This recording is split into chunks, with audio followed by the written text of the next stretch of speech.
when you talk about how these series came to a head and what has been happening in this postseason for the Yanks, offensively, it hasn't been Aaron Judge. Baseball is such a big win here.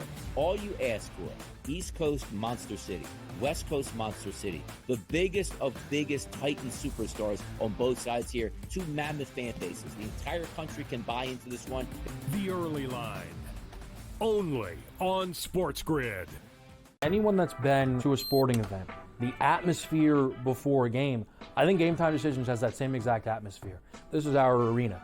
This is what we do. There is going to be an energy to Game Time Decisions that you will feel night in and night out. The excitement you get when you lock your bets in, when you're figuring out what you want to do, we can zone in on the biggest games each night. I want this to be the place that people come to before the games start so they feel as ready as possible to lock in their cards. We are going to hit every single one of those markets that you need to know about. We're going to go through every single thing, and I've got a great team behind me that's going to help me get the job done. There is not going to be a better place, I promise you, than Game Time Decisions to get that new information, react to it, and be able to then bet accordingly. We will have everything at our disposal, and we will use that to our advantage. I'm Kevin Walsh. Tune into Game Time Decisions from 6 to 8 p.m. Eastern on SportsGrid.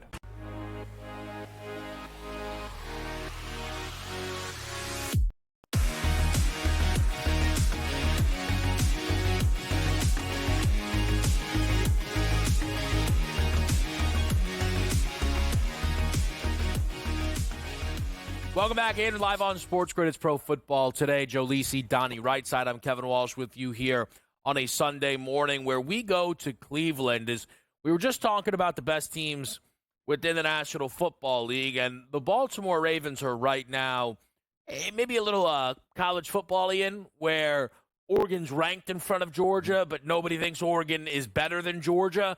The Baltimore Ravens right now are 5-2.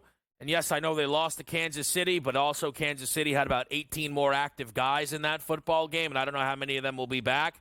It feels as if the Ravens, for a lot of people, seem to be the most dangerous team, DRS. Mm-hmm. They now go to Cleveland laying over a touchdown. Yeah, they should be able to win this game handily, but also keep in mind, the Ravens want to run the football. The Ravens don't want to win any, hey, unbelievable parties out here with offense. We're going up and down the field, 500 yards passing. Now, granted, we just come off a football game where Lamar Jackson, Joe, had 5 touchdown passes and certainly catapulted himself back to be the MVP, possibly for a third time here in 2024. This should be a nice win. Zay Flowers banged up. We don't know if he is going to go. Derrick Henry knows he's going to get the bulk of it. Say what you want. You're going to get a decent defensive performance out of the Browns. The question is going to be, what does Jameis Winston provide as a spark? And I don't know how much of a spark you can give to this football team that's trading their best wide receivers away, and maybe Nick Chubb is going to be Nick Chubb of old over the next couple weeks. I'm not necessarily buying into Cleveland today, but it's not one of those numbers where I see it open up at 8.5, now down to 7.5, saying, hey, that's Baltimore by 3 touchdowns. Right, you have a contrast in styles, right? You have a team in Baltimore won 5 straight. Cleveland's lost 5 straight by an average margin of defeat of 8.4 points per game. They chip out Amari Cooper,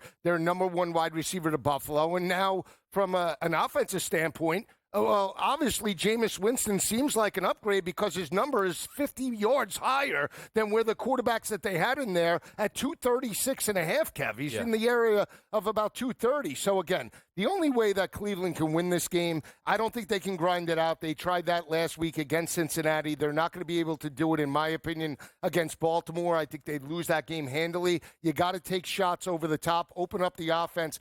I'd be inclined to take the 9.5 if I had to bet this game, simply because it is back-to-back road games for Baltimore. Mm-hmm. The emotional win on Monday night, they expend a lot of energy, 41-plus points. Maybe they grind out a lackluster win and we go under the total. But I would take the points reluctantly with Cleveland. Yeah, I think it's really tricky with the spread right now because you are seeing the books clearly give the Browns a bump for Jameis Winston being the quarterback in this matchup.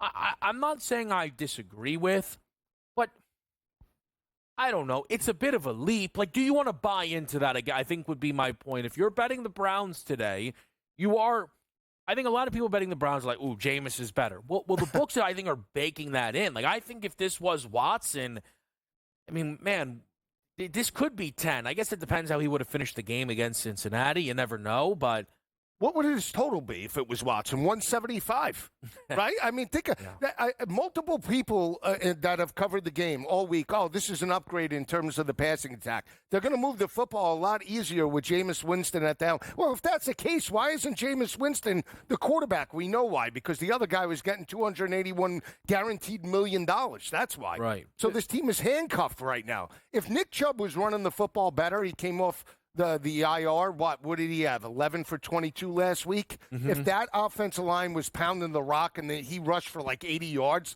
I'd say, you know what, no doubt, the under and Cleveland, keep it close, 17-13. But no guarantees with this. But see, also, I don't think the way to victory for Cleveland, to be honest, is like slow it down and run the football, because the one thing that you're going to have a problem with that today is that front seven is always going to be strong. The back four, not very good and injured here for the Baltimore Ravens today. Jerry Jeudy's at wide receiver. Can he wake up? David Njoku is still a quality tight end, and also you're getting Teller back at right guard. So you might be able to hold up against that front seven. And if you are the Cleveland Browns, what usually happens, we know this.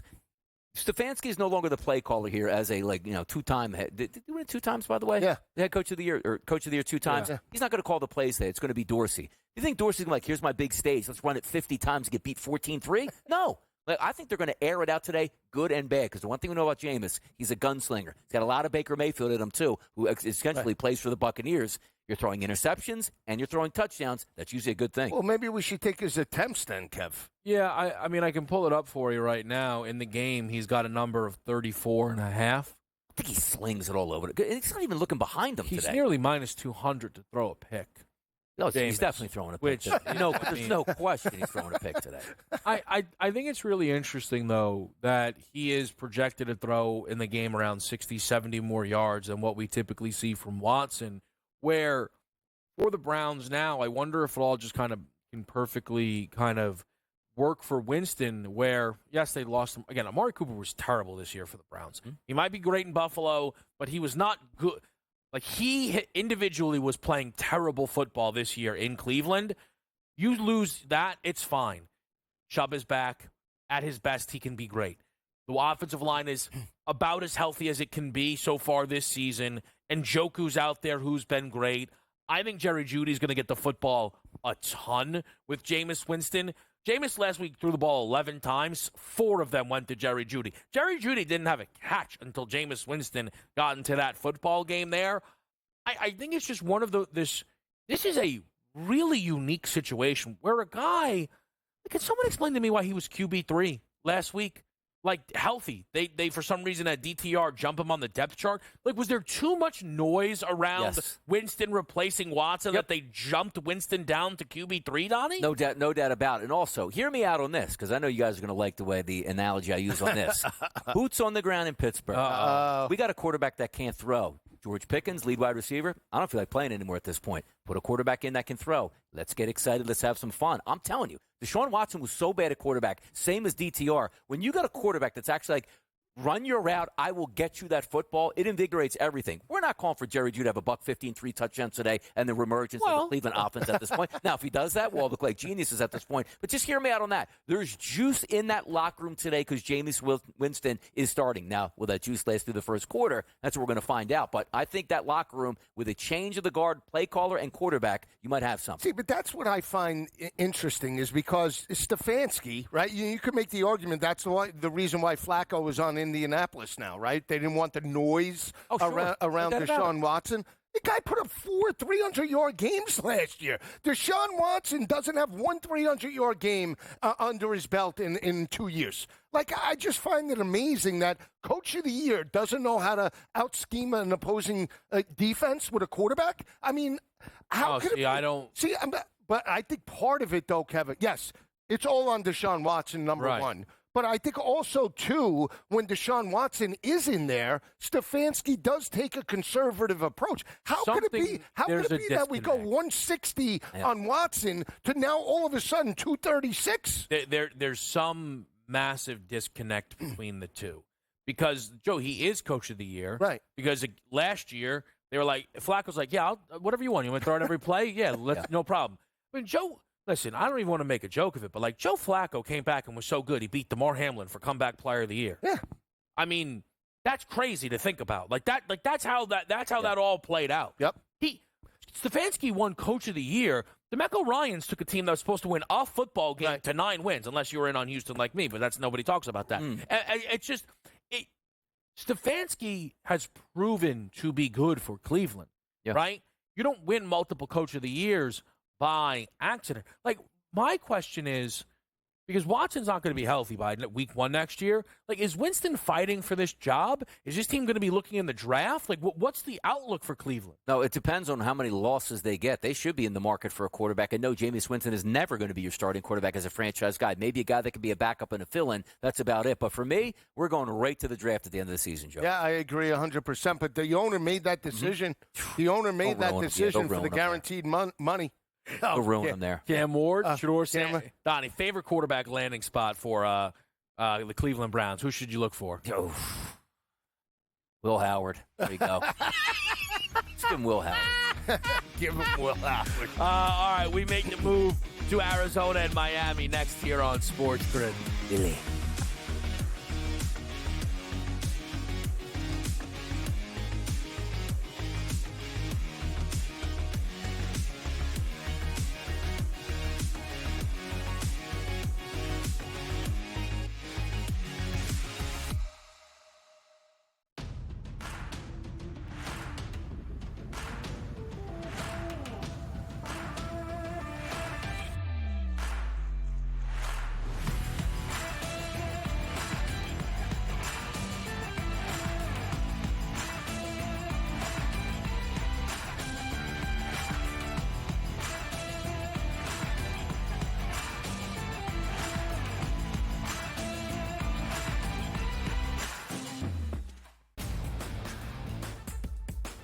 When you talk about how these series came to a head and what has been happening in this postseason for the Yanks, offensively, it hasn't been Aaron Judge. Baseball is such a big win here. All you ask for, East Coast Monster City, West Coast Monster City, the biggest of biggest Titan superstars on both sides here, 2 mammoth fan bases. The entire country can buy into this one. The early line. Only on SportsGrid. Anyone that's been to a sporting event, the atmosphere before a game, I think Game Time Decisions has that same exact atmosphere. This is our arena. This is what we do. There is going to be an energy to Game Time Decisions that you will feel night in and night out. The excitement you get when you lock your bets in, when you're figuring out what you want to do, we can zone in on the biggest games each night. I want this to be the place that people come to before the games start so they feel as ready as possible to lock in their cards. We are going to hit every single one of those markets that you need to know about. We're going to go through every single thing, and I've got a great team behind me that's going to help me get the job done. There is not going to be a better place, I promise you, than Game Time Decisions to get that new information, react to it, and be able to then bet accordingly. We will have everything at our disposal, and we will use that to our advantage. I'm Kevin Walsh. Tune into Game Time Decisions from 6 to 8 p.m. Eastern on SportsGrid.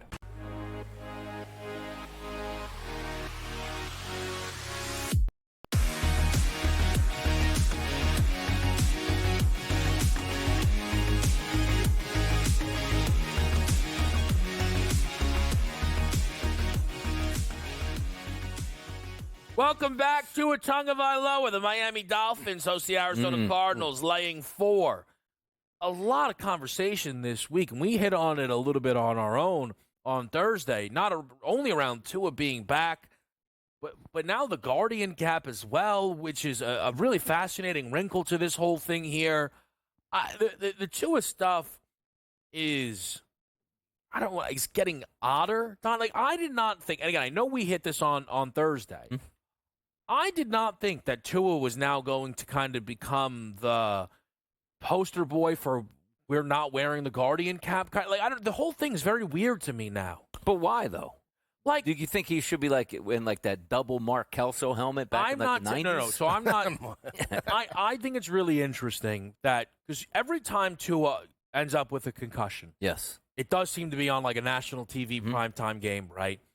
And every time Tua ends up with a concussion, right, 98% of people are like, man, this is really sad. I hope the guy's okay, right? And because of that, Donnie, when Tua comes back, people are like, man, I hope he wears a Guardian cap. Like, that seems like that could help him.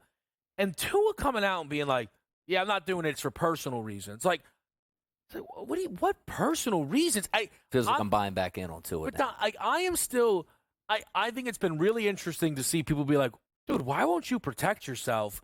Where it's got to be a little tongue in cheek. You're like, nah, I'd look ugly as sin. He can't wear Don't this. Don't care thing. about what I look like in my 40s. Let me rip it right now because his uniform looks clean. I get that. And there is something to be said about, hey, look, your career could end on one more concussion. Why wouldn't you take all the precautions? But we don't know how much that Guardian cap is going to help at that point. I guess, and gosh, this is like bizarre, but is it going to be a scenario where if Tua takes another hit, people are going to be like, should have wore the Guardian cap? Like, no, is that what we're going to get all of a sudden? I don't even think it matters. And by the way, like, looking at the way he got hurt in his last time, he did such a good job last year. And what does he do? Runs for and puts his head down and try to drive through a defender in the red zone here, which got him a concussion right away, which was certainly devastating here. But also, Kevin, you got to look at like the psychological impact of it. He's lining up to play, and he's just looking in the mirror. I got the Guardian cap on. Oh, that's right, because my head is a little bit scrambled. Right, it's a reactionary sport too, right? So you don't want to think about the past. You put it if he's going to play. It's full bore ahead in his mind. He's the leader of that offense. He can't think about, second-guessing any type of hit or stepping up in the pocket. He just has to react. So maybe that's the reason why he doesn't want to wear the cap. And, again, if he does, in fact, take another hit or sustain another injury down the road, I don't think it'll be, he didn't wear the cap. It'll be he came back. That'll be the biggest thing, is that he made the decision to play football again when he could have walked away. And again, we wish him the best. That's him and his family's decision to make it, and his solely. But again, he's out there with a 251.5 number today. We'll see how he plays. I guess, and I'm not going to harp on this, but like if I were to just clip what you just said, people are like, oh, I guess they're doing like a vaccine thing or something. Like, why is the Guardian cap like it's he and his family's decision whether he wears a Guardian cap or not? Like, that is what is confusing him me and his to no family's end. decision About letting him play, about coming back and making that. I understand. That's what I was talking. Not for the Guardian. Now, what happens cap. if it was the wife's like, you're not wearing that Guardian cap? My husband out there? Wow. You look like not only that. I mean, I don't know. Football players never want to show weakness. They don't though. It's a thing. Yeah. No, again, I'm not disagreeing with you, but also like, brother, it's not like 1980. Like, wake up and just throw the little cap on. I don't know. It's a bizarre thing. With that being said, I'm a little surprised how, and maybe I shouldn't be, but the books are out here like it's week one, right? Yeah. Like, nothing. Like, they're laying a full 4 points here. Money's been, I think, moving this number up a little bit. I know at 1.4.5, so maybe it's coming on back down. Tyreek Hill, 82.5 yards. He's injured, by the way, too, which like feels weird about it. Devon Achane, minus money to get into the end zone. It feels like if this game isn't 31-14 Miami, we're going to be like, ooh, what's wrong with Tua? Why did he come back slow? I got to tell you, too, and it's like Dr. Jekyll and Mr. Hyde. Which Cardinals team we getting today? The one that likes to get blown out, or the one that goes, whoa, they can actually make the playoffs? And it looks like, Jonathan Gannon's got the team going in the right direction. It's hard to step up and say, I love to bet the Dolphins today, because when it looks right, and granted, their game plan can't be, Joe. You know what? That secondary is really bad with Arizona, which we understand it is.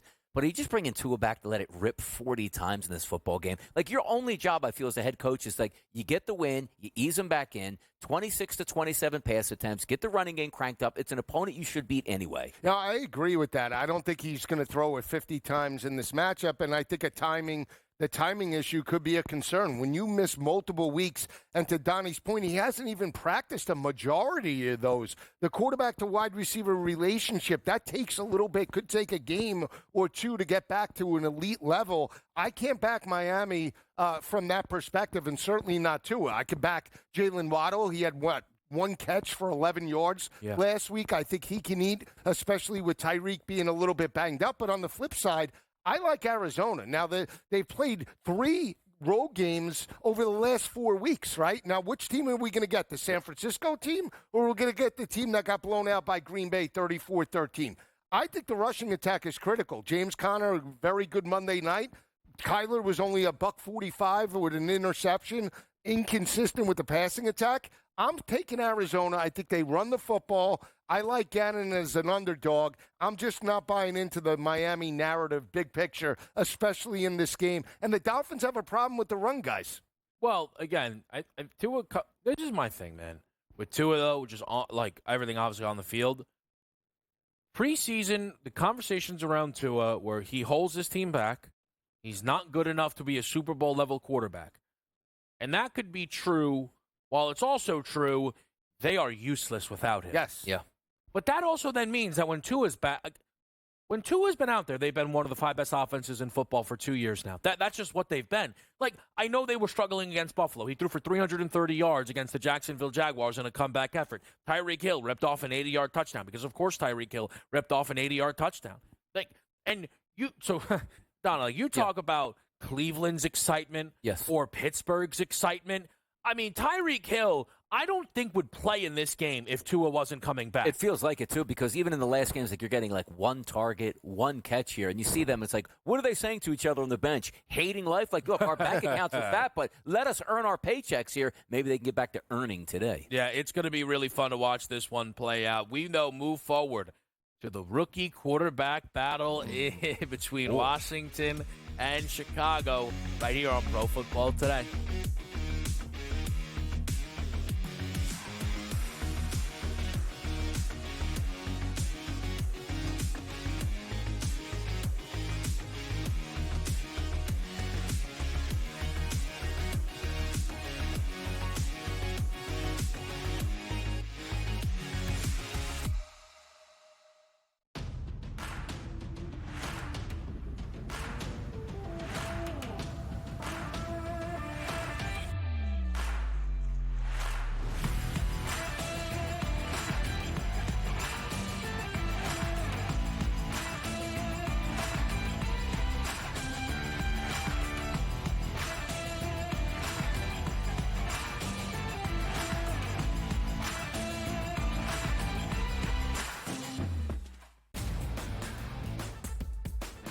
You talk about how these series came to a head and what has been happening in this postseason for the Yanks. Offensively, it hasn't been Aaron Judge. Baseball is such a big win here. All you ask for, East Coast Monster City, West Coast Monster City, the biggest of biggest Titan superstars on both sides here, 2 mammoth fan bases. The entire country can buy into this one. The early line, only on SportsGrid. Anyone that's been to a sporting event, the atmosphere before a game, I think Game Time Decisions has that same exact atmosphere. This is our arena. This is what we do. There is going to be an energy to Game Time Decisions that you will feel night in and night out. The excitement you get when you lock your bets in, when you're figuring out what you want to do, we can zone in on the biggest games each night. I want this to be the place that people come to before the games start so they feel as ready as possible to lock in their cards. We are going to hit every single one of those markets that you need to know about. We're going to go through every single thing, and I've got a great team behind me that's going to help me get the job done. There is not going to be a better place, I promise you, than Game Time Decisions to get that new information, react to it, and be able to then bet accordingly. We will have everything at our disposal, and we will use that to our advantage. I'm Kevin Walsh. Tune into Game Time Decisions from 6 to 8 p.m. Eastern on SportsGrid.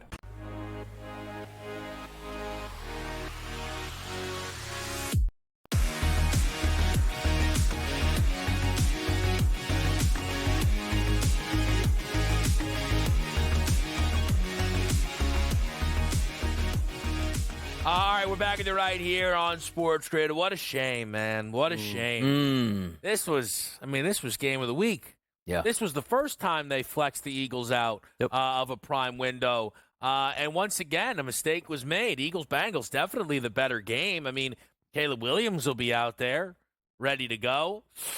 Jaden Daniels, though, Joe, questionable. I mean, there's got to be some concern about Jaden Daniels now holding up. I mean, that's what people are starting to wonder about your guy. I think he'll be fine, big picture. He's the face of the franchise, but I give him a lot of credit if he does, in fact, play today. The kid's a gamer, you know? What? Gutty. He is gutty. He's my type of guy. And he'll probably find a way, if he plays, to pull out the victory over Caleb. I am very confident about that. But if it is Mariota, I still feel confident that Washington is the best side in this matchup. I really do. If we're being honest, like Washington, I know you probably got us on in your locker room right now. Hear me out on this. Don't play the kid. The kid is going to go out there. He's a rookie. He's having a sensational season. Probably needs one extra week to feel comfortable in that pocket. You're going to build him a flak jacket that's going to be Kevlar, and you're going to shoot him up for this game. What are we doing out here in these streets? Like, Mariota can fill in for one game. Maybe you get the win. Maybe you don't. Save the kid. Make sure he's healthy, because if you can't protect yourself, it's only going to get worse. What if Donnie? Yeah. Maybe they're ready to play Mariota, but Daniels is worried about losing his job. Is that possible? That could be possible. Is that the narrative we're sprinkling? Is it possible? Come on. Salt in Pittsburgh. I mean, come on. I mean, we saw it in Pittsburgh, Joe, with one of your guys in Justin Fields. I tell you, I mean, it's one of those things where it really is a shame. We were going to get to watch these two quarterbacks go to head to head. Instead, the Bears come in off a bye, looking ready to grip it and rip it, Joe. We're not sure Jaden Daniels makes the starting gate, and that obviously has impacted the number throughout the week. The number is working back towards Washington's favor. I think it's becoming pretty clear to me that Jaden Daniels is going to play in this football game, so that kind of then begs the question, once they confirm he's in, where does this number go? Does it get up to Washington -3? How high does this go? I'll be all over the Bears. Washington's laying 1.5 right now. I would love that. Like, if you can't understand how a timeline works in the NFL, like the minute you see T. Higgins injured himself on Friday, and you're like, you know what? I'm going to wait till Sunday to bet the Eagles to make sure. You should know he is out of this game. You have a rookie quarterback that couldn't finish the game last week, was injured early, barely practiced this week, and the amount of gymnastics to get him to play, it just sounds like Dan Quinn's an old-school coach to me that's saying, I'm going to give you so much to think about before this game. It's still going to be Marcus Mariota at this point, but your defensive coaches had to waste hours this week preparing for a guy who's never going to get out there, Joe. Well, here's the thing. I mean, from the spread perspective, Washington is 3-0 at home, right? They get the victory over, you could say, a gutless Carolina team. They were catching 10.5. That line continued to go up, and they couldn't even make it close in the second half of that matchup. Mariota does throw for 205 yards in the game, 5.8 yards per carry on the ground attack. I think, again, if it is Daniels, I don't think he's going to run it. He'll be under center. It'll be limited RPOs. I'm serious. No, I know that you're serious. That's not who he is, though. Like, I don't agree. I mean, he could. Yeah, Kev, if he carries it, let's say, 3 times in this game, again, that doesn't mean when the pocket breaks down, he's not going to tuck it and run. But I don't think there's going to be design runs for Jaden Daniels in this ballgame. That's what I believe. I think that can be true. I'm just telling you this right now. If they are worried, if they go, hey, listen, we're going to play you, limit the scrambling today. No. That's the same like, hey, listen, Kev, we're going to let you host the show. Just do me a favor. Don't bring up LeBron. Be like, well, that's not going to happen, all right? Exactly. Just brought him up. You see what I'm saying? That's who he is. It's why he got drafted 2nd overall. It's why he's the favorite to win Offensive Rookie of the Year. Right. So if there's any limitations, the Washington Commanders have had their expectations change. This is no longer hey, let's figure out if we have the right quarterback and coach. No. Dan Quinn has top 5 odds to win. What is it, second best odds to win Coach of the Year? Maybe he's the new favorite after Minnesota lost. Jaden Daniels favorite. We check those boxes. Right. The expectation is now make the playoffs for Washington. You go out there, throw him out there today, a legit injury comes in, Mariota's not going to get you to the playoffs if he has to play 10, 15 games. Not 15, but 10 games. That's not going to happen. No, you're not, but they have the ability to be 6-2 in this after this game. That's the thing. 6.5 preseason win total. And Kingsbury could be coordinator of the year at this point. I think it's a big Brian Robinson game, though. It should be. And by the way, if I could see if Marcus Mariota last week handed off 62 times, they barely scored any points. Hey, get Jaden back out there. Yeah. They look just fine to me. Yeah, they 100% did look fine. That's because they were playing the Panthers, though, who are lifeless. Yeah. The Patriots are, too. Maybe the Jets are as well. We'll talk about it right here on SportsGrid next.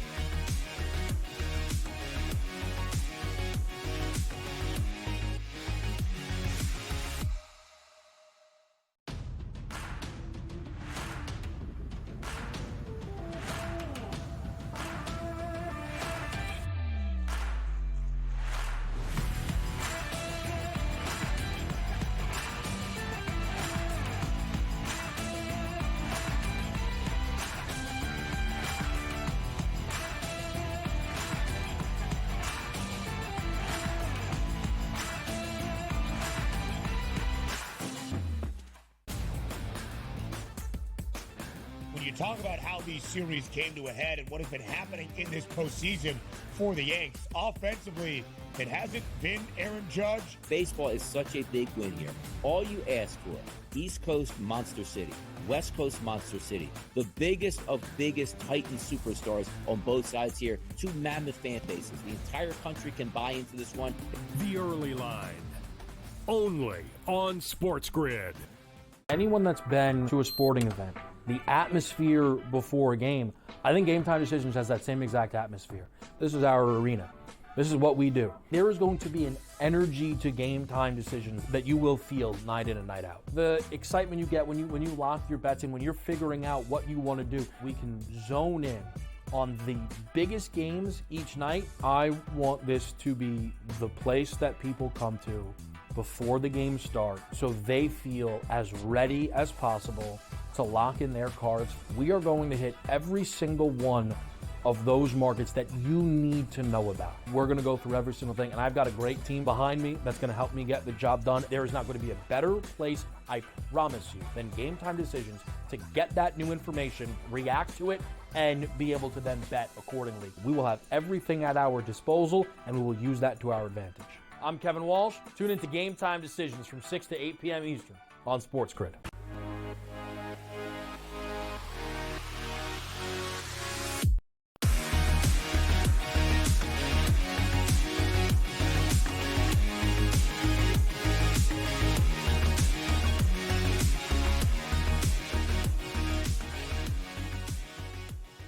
All right, we're back to right here on SportsGrid, where we are highlighting a 2-5 team facing a 1-6 team. Wow. That can only mean the Jets are playing.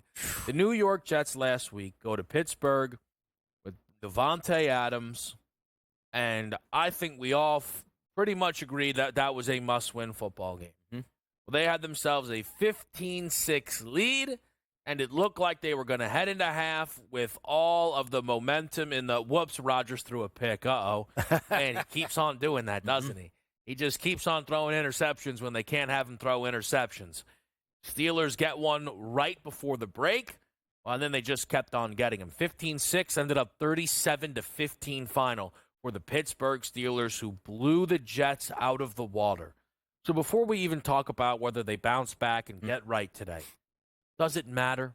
That's the real question. Is if the Jets win this game, Joe, does it even matter? No. I told you, I think they're toast. I do not buy into the organization big picture. I don't even know who is running the team. It's not Jeff Elbrick and that staff right now. It's Aaron Rodgers. And again, that's evident because he brings in his best friend, Davante Adams, right? It's supposed to be kumbaya. Everything's great. And they just lost their fourth straight game last weekend in Pittsburgh and got abused. And now the defense, Kev, is starting to regress in back-to-back games. It's no longer we have an above, top 10 defense and all we need is multiple pieces from an offensive perspective. Now the defense is starting to give way. The offense is inconsistent. They can't run the football consistently in now 3 straight weeks. He's getting banged up. And, oh, by the way, Aaron Rodgers has an injury that they said that he was playing with. It's just a matter of time before he checks out and this team is checked out. Yeah, no, the win doesn't matter today, but let's be honest. For me, Joe, the win is going to come today. And I know maybe down the line we'll be trying to go back and forth on this, but if I'm lining this game up,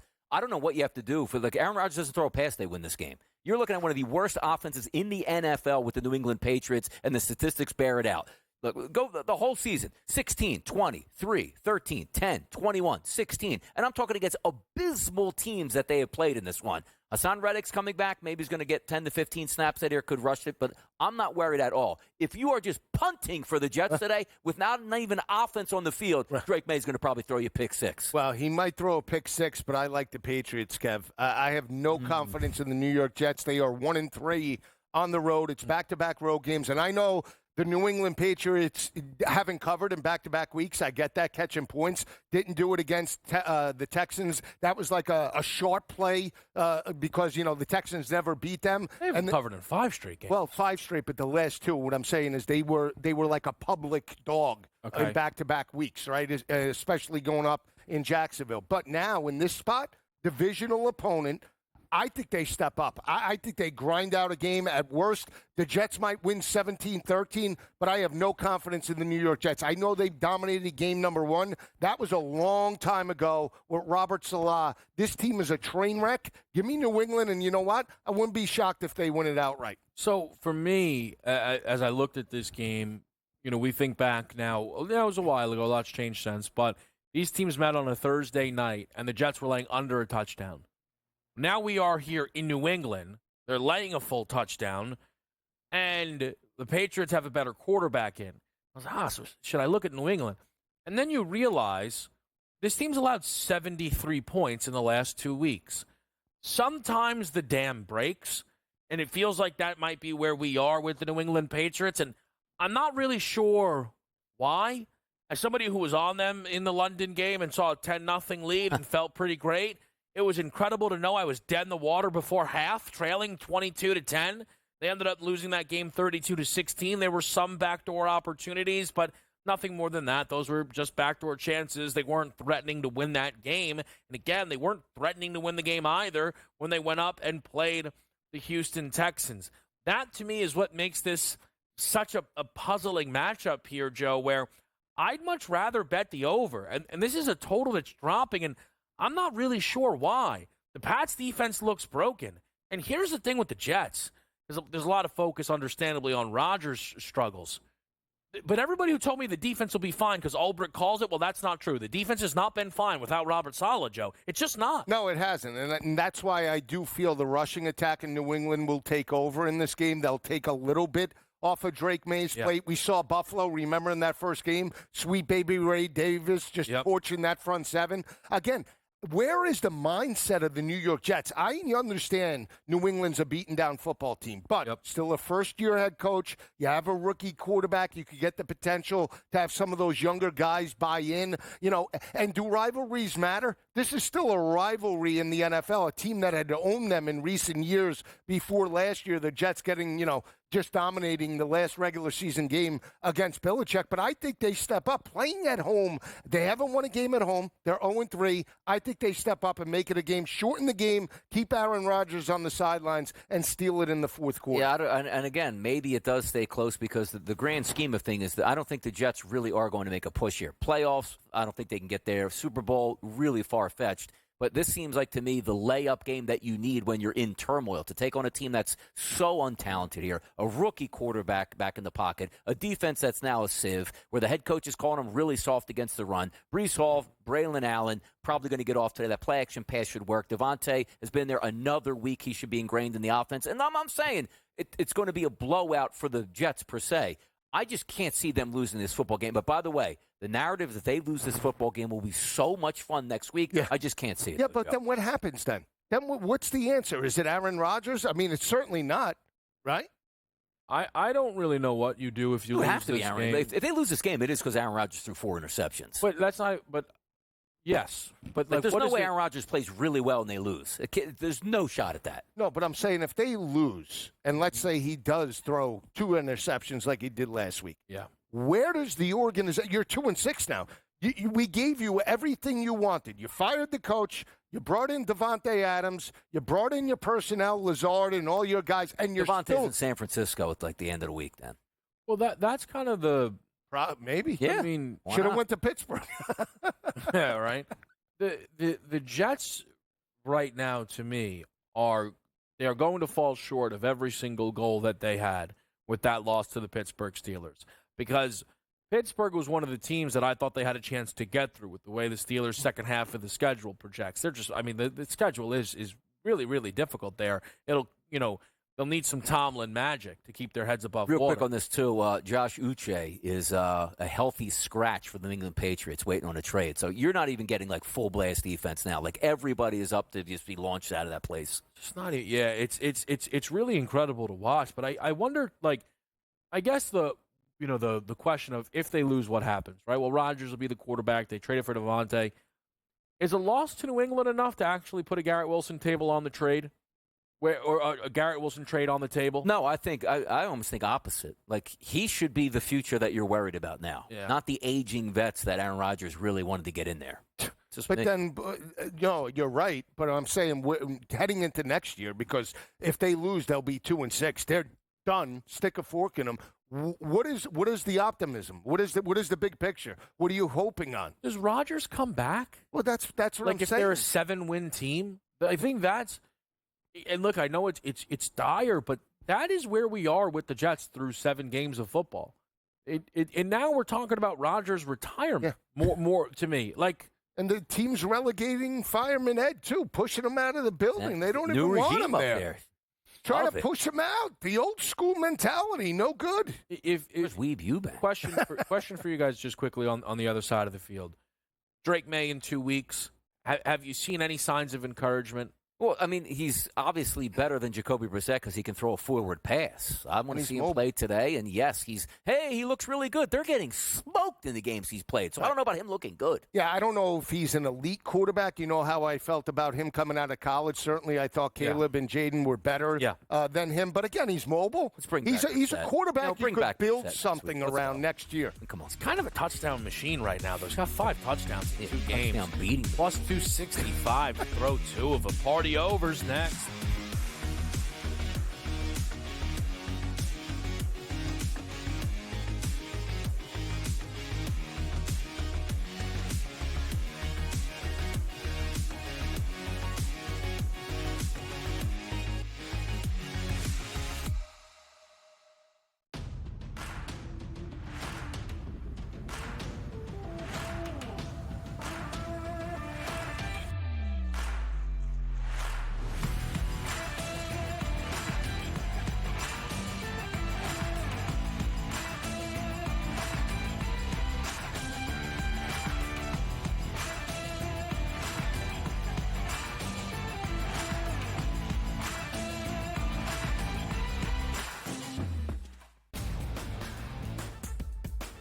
When you talk about how these series came to a head and what has been happening in this postseason for the Yanks, offensively, it hasn't been Aaron Judge. Baseball is such a big win here. All you ask for, East Coast Monster City, West Coast Monster City, the biggest of biggest Titan superstars on both sides here, 2 mammoth fan bases. The entire country can buy into this one. The early line.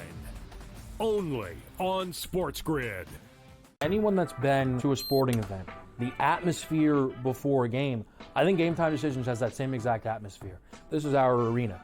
This is what we do. There is going to be an energy to Game Time Decisions that you will feel night in and night out. The excitement you get when you lock your bets in, when you're figuring out what you want to do, we can zone in on the biggest games each night. I want this to be the place that people come to before the games start so they feel as ready as possible to lock in their cards. We are going to hit every single one of those markets that you need to know about. We're going to go through every single thing, and I've got a great team behind me that's going to help me get the job done. There is not going to be a better place, I promise you, than Game Time Decisions to get that new information, react to it, and be able to then bet accordingly. We will have everything at our disposal, and we will use that to our advantage. I'm Kevin Walsh. Tune into Game Time Decisions from 6 to 8 p.m. Eastern on SportsGrid.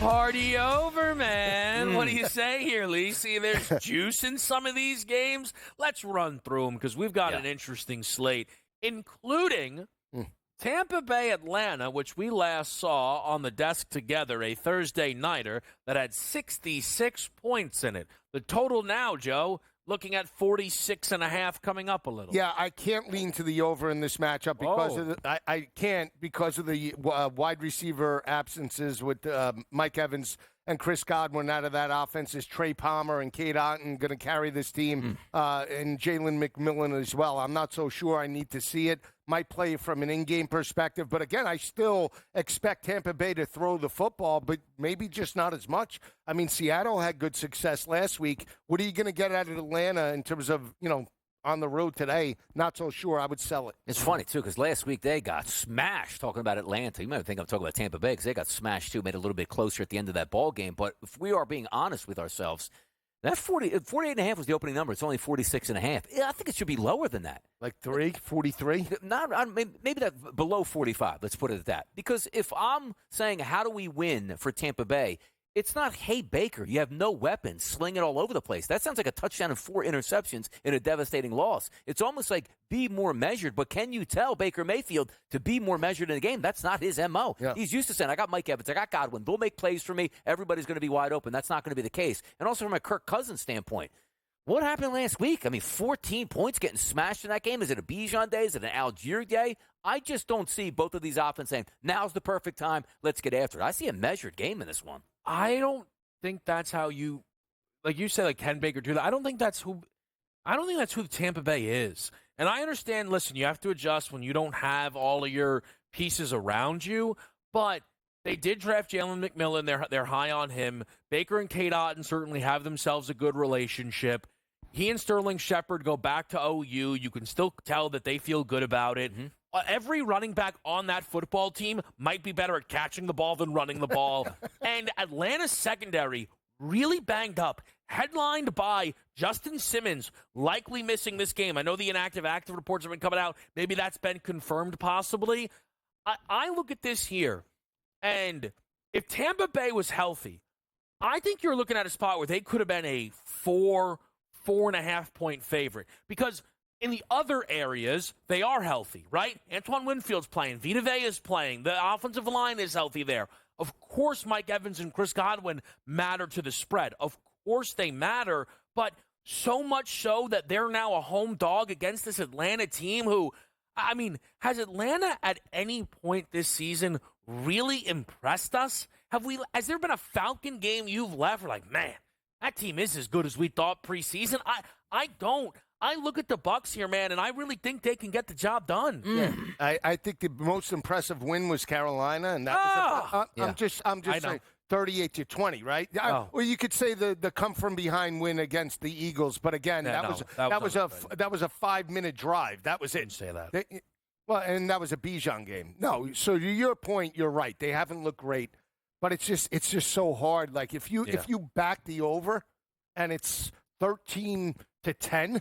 Yeah. Like it was what was it, last year? It was 13-10 on the road? I think it was last year. We'll go. That was the Bijan game where they put him in with the headache. Yeah. Right? Oh, yeah. You remember One now, play. Right? 13-10. Let's go to where Carolina is today. Bryce Young is back. 10.5. They're catching to the Broncos. The books wouldn't even let this thing get to double digits almost all week when they were playing the Commanders. I mean, how much of this is Bryce? How much is this the books being like, never mind, they're worse than we could have imagined? Is some of this Denver, Donnie? Are the books believing the Broncos are real? I don't know if we're necessarily believing the Broncos are real, but the fact is that the Panthers, we know, they're real. They're real bad at this point. You want to talk about one of the least talented teams in football, now incredibly injured at every single position, and the same thing I just talked about the New England Patriots, where you get the updates where guys are on the trade block right now. They know they're on the trade block in Carolina. And also Bryce Young, I believe he was told a couple weeks back, hey, kid, just look. We're going to slow play it here. Just get your reps in here. If we need you, we're calling you. I don't think he had any idea that in a couple weeks he would actually be starting again and going into elevation against a pretty solid Denver defense. I'm not saying that, yes, Denver is going to win this game. I do think they are. Do I want to lay close to double-digit points? No, I don't. But if there is a game where you are saying Denver can win by double-digit show, it's absolutely this game. Yeah, and I like the over. I think out of this, I would take the over in this matchup just because, to Donnie's point, we saw Bo Nix rush for 76 yards in the RPO game. We saw the defense force turnovers against Spencer Rattler and score off those turnovers. Yeah, there's no, Bryce Young could potentially throw 2 picks in this game, but he also maybe will throw for 200 yards. I can't believe after last week's performance, right? It's back-to-back road games. You're going to put Bryce Young in and say not throw it. You need to make an assessment. Is this the guy that we're going to roll with for the next 3 or 4 years, or are we going to ship him out of town and be back in the draft for a quarterback? He has to throw it 40 times today. I don't even – a lot of times you say that and I disagree. I don't disagree, but I still don't know if that's how they're going to do it, which, again, makes for a really interesting spot. One game that is projected to have juice that I'm selling, Jaguars Green Bay, totals 49.5. It's dropping. I played it under at that number. There's still, I know, certainly at least one flat 49 out there in the market. But this is a spot to me. Jordan Love, since coming back, has only played once on the road this year. It was against the Rams. It was a dead under. He's a turnover machine right now. And if those turnovers come at the right portion of the field, it can help a game stay under. And I'm still not buying Jacksonville. Okay, you beat up on New England. That's fine. That doesn't count. That's a fake football team here. I'm going under 49.5. I'm with you. I like the rushing attack of Jacksonville because we saw Joe Mixon abuse that defense for over 100 yards on the game. And if Jacksonville's going to get anywhere near 500, they need to sustain drives. They can't get into a shootout with a more complete offense up until this point. Playing at home, that matters. Typically, those games trend to the under, even though they played over a couple weeks ago against Indy. Yeah, if you're Jacksonville, your game plan is not let's get into a shootout with the Green Bay Packers. Tanks Bigsby is going to be that starting running back today. Travis Etienne, I think, is actually inactive for this game, and rightfully so. That 4.5 dropped to 3.5. It is hard to win football games on the road. I'll understand that. I just don't think we got a reprieve from how bad Jacksonville actually is with that New England win, because that was a complete disastrous game all the way through. And keep in mind, they were overseas waiting on a bad New England football team. I don't think that's going to happen today. Green Bay should be able to pick up the victory, but I'm with you. I don't know if we get 50 points. Yeah, all right, we're playing that one under. A few more games to get to, but Sunday morning crunch on deck.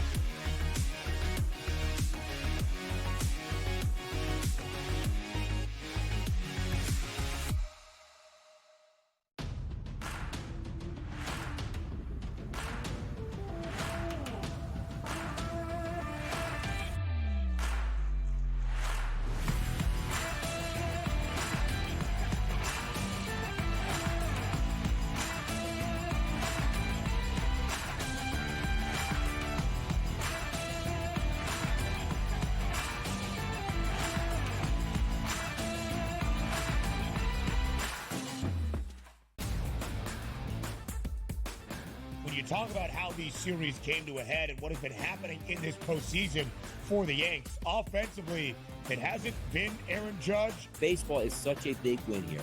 All you ask for, East Coast Monster City, West Coast Monster City, the biggest of biggest Titan superstars on both sides here, two mammoth fan bases. The entire country can buy into this one.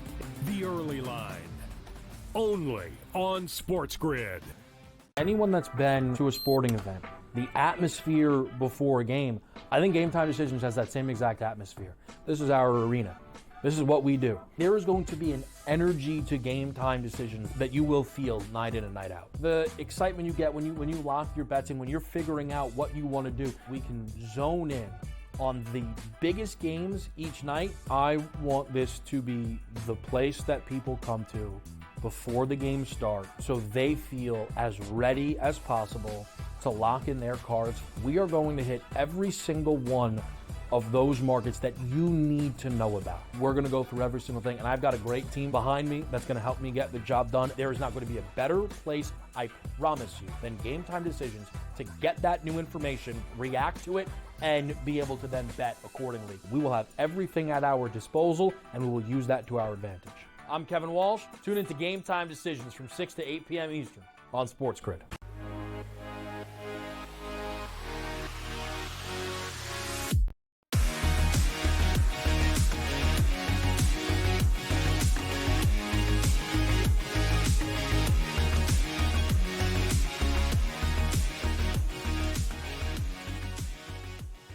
All right, back with you right here on SportsGrid. The two games that we not get to just before we hit to the crunch here, just to see if there's any things you guys want to pepper in. Of course, we always get to them during our whip around as well.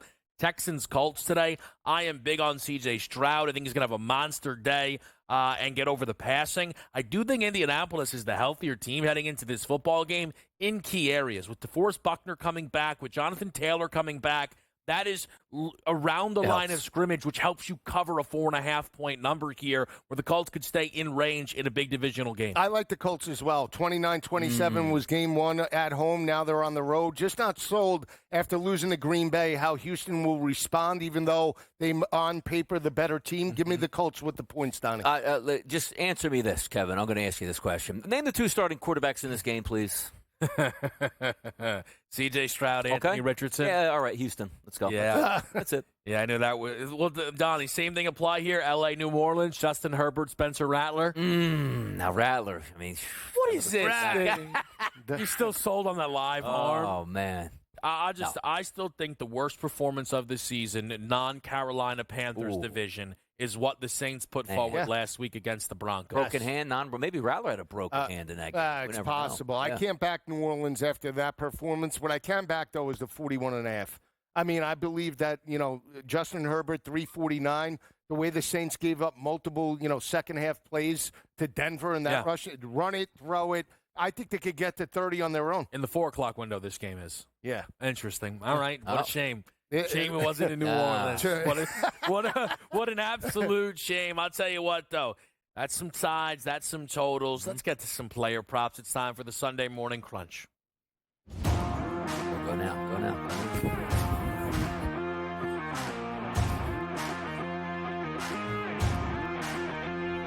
All right, back to right here. SportsGrid. Come on now. Make it happen for us, Lisi. Sunday Morning Crunch. Yeah, my crunch is a little ugly today. I know breakfast was, a little bit light, so this is a little bit ugly. We talk about the Eagles on the road against Cincinnati. I do believe Jalen Hurts breaks out with a 250-plus performance. It's not Devontae Smith. It's not A.J. Brown. They'll eat.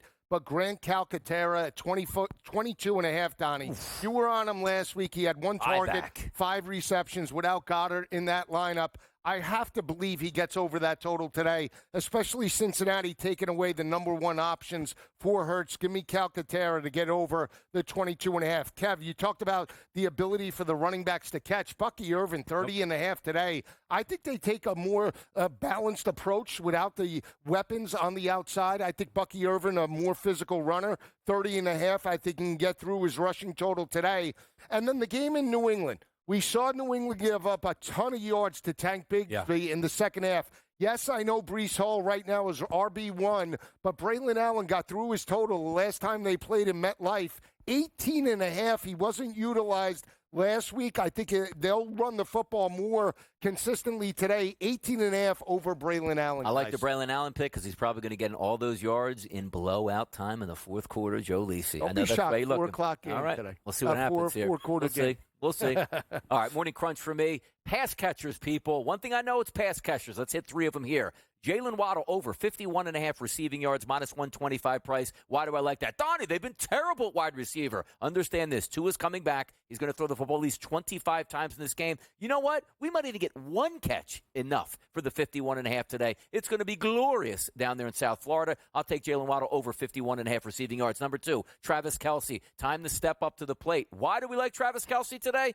Because we're going to get a great passing performance, as Kevin knows, out of the Kansas City Chiefs as they elevate themselves close to 30 points today. He's going to be big at 54.5. And finally, Courtland Sutton. I don't even know if my man had a target in a blowout victory. The one thing we know, if you're the number 1 wide receiver in that room, things have to change. You know where they can change? Against one of the worst defenses that we've ever seen assembled in the Carolina Panthers. Courtland Sutton, 42.5. Alt, Joe. It's going to be a 100-plus yard game. All right. It leans to the over, so let's get it. Interesting. Joe, quickly, I just saw a big bit of breaking news. Carver and Lisi added Dontavian Wicks this morning. Wow. Without your knowledge. Class action lawsuits? So, could be a shootout in Duval County. Are you even paying attention to the show? Is that you making deals while we can't even get you here? You're giving your breakdown. Yeah, I think that's Dontavian Wicks. Scroll. I haven't logged in once. They relinquished my login ability. Can I get Dontavian Wicks? Haven't been able to get in. All right, let me run through this quickly here for you. I like Jalen Hurts over 221.5 passing yards. He's averaging 9 yards per pass attempt when we've seen him play with A.J. Brown this season. Quarterbacks have been throwing all year against Cincinnati. Jerry Jeudy over 45.5 receiving, and Baker Mayfield over 16.5 rushing on the ground. We've got Adam Kaplan joining us next right here at Pro Football Today.